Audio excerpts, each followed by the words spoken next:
Le web, le commencement. De multiples raisons vous poussent ou vous ont poussé à être développeur web. Tu veux tout savoir sur le web? Accorde-moi quelques minutes. Qu'est-ce que c'est que le web? Tout remonte il y a 450 000 ans. L'homme inventa le feu. Enfin bien réfléchi, on peut avancer un peu. Il y a 3300 ans, les Surumiens se servaient des rousseaux taillés pour inscrire des symboles sur des tablettes en argile. C'est l'invention de l'écriture. Bon d'accord, avançons encore un peu. Le 21 novembre 1969. Un lien est créé entre l'Université de Californie à Los Angeles et le Stanford Research Institute dès le 5 décembre de la même année, en y ajoutant l'Université de Utah et l'Université de Californie à Santa Barbara. Un réseau à 4 nœuds voyait le jour. C'était l'ARPANET, l'ancêtre d'Internet. À la base, c'est un réseau militaire décentralisé. Par la suite, on va étendre ce service en 1972 en y ajoutant une nouvelle application, le service mail, pour s'envoyer des messages. Et c'est en 91 qu'une nouvelle application arrive sur Internet, le web. Elle permet grâce à des liens de naviguer entre plusieurs pages. Elle est inventée par Tim Berners-Lee pour son lieu de travail à Genève en Suisse et son domicile en France. L'idée au départ était de permettre aux chercheurs et scientifiques de s'échanger des données. Il crée le HTML, le World Wide Web, ce qui veut dire une toile géante. Actuellement, il gère la W3C, l'organisation qui s'occupe des réglementations du web et du futur de celle-ci. Quoi? Mais alors le web et Internet, ce n'est pas la même chose? Eh bien non. Internet n'est pas égal à web. En fait, Internet, c'est un réseau permettant de connecter des ordinateurs entre eux. Il possède plusieurs applications comme le service mail, le service d'échange de fichiers peer-to-peer, le FTP, mais aussi le service de web. Je suppose que toi aussi tu te demandes pourquoi tout le monde confond web et Internet. J'ai sûrement une explication. Il faut savoir qu'Internet, comme il est à l'origine, n'est pas utilisable par tout le monde. C'est de la communication avec des serveurs et je t'assure que quand tu n'y connais rien, c'est pas très joli. D'ailleurs, même le premier navigateur web permettant de naviguer dans le web n'est pas joli. C'est des lignes de commande et ça ressemblait à ça. Dans les années 90, les navigateurs web ont commencé à être graphiques et donc un peu plus agréables à utiliser. À l'époque, trouver des données dans le web révélait de l'impossible.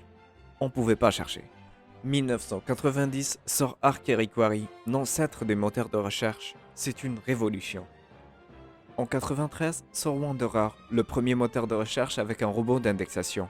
La même année sort le navigateur Mosaic, un navigateur agréable à regarder qui supporte même les images.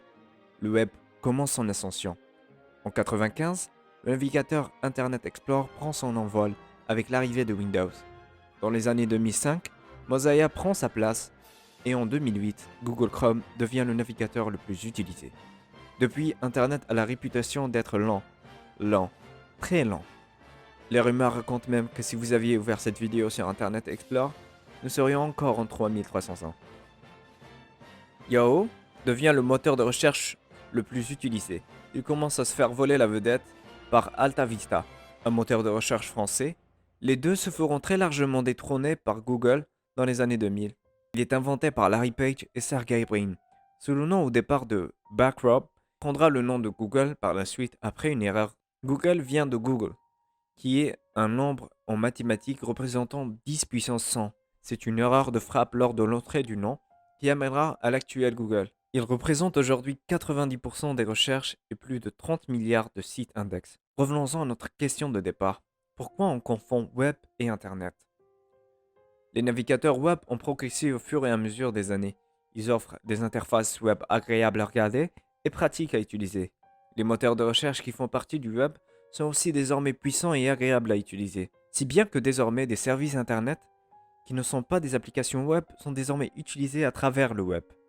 Prenons Gmail par exemple. C'est un service de messagerie dans Internet. Ce n'est pas une application web.